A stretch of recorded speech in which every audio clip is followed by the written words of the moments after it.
कि मैं नहीं जानता कल क्या होता है, लेकिन अब मैं जो आपसे कहने जा रहा हूं कल ऐसा ही होगा। और ये भविष्यवाणी नहीं कर रहा हूं, ये आकाशवाणी कर रहा हूं।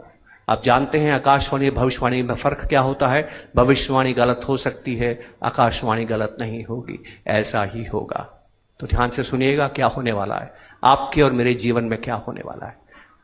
When my great grandfather died, मेरे परदादाजी का देहांत जब हुआ ना, तो मेरे दादाजी उनके साथ थे।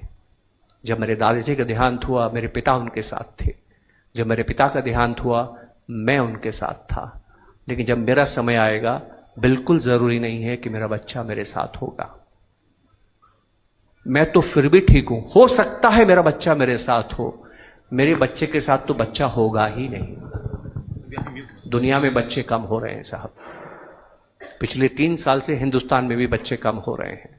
जिन बच्चों ने फर्स्ट क्लास में एडमिशन लिया है 2024 में, वो 2023 से कम है। और जिन बच्चों ने 2023 में एडमिशन लिया है, उन बच्चों से 2022 के बच्चे ज्यादा हैं। पिछले 3 साल से लगातार हिंदुस्तान में बच्चे कम हो रहे हैं।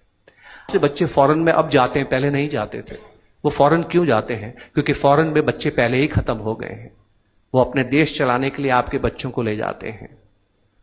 तीसरी चीज ध्यान से सुनिएगा, यहां जितने भी बच्चे बैठे हैं, जितने भी लोग बैठे हैं जिनकी उम्र 40 साल से कम है, अगर आप 25 साल और 40 साल के बीच के लोग हैं, आप हिंदुस्तान की पहली पीढ़ी हैं जो बुढ़ापे में अकेली रहेगी। आपके पास कोई नहीं होगा। जी हां, कोई नहीं होगा।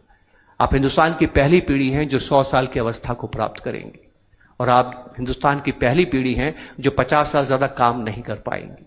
आपका रिटायरमेंट 50 साल का होगा।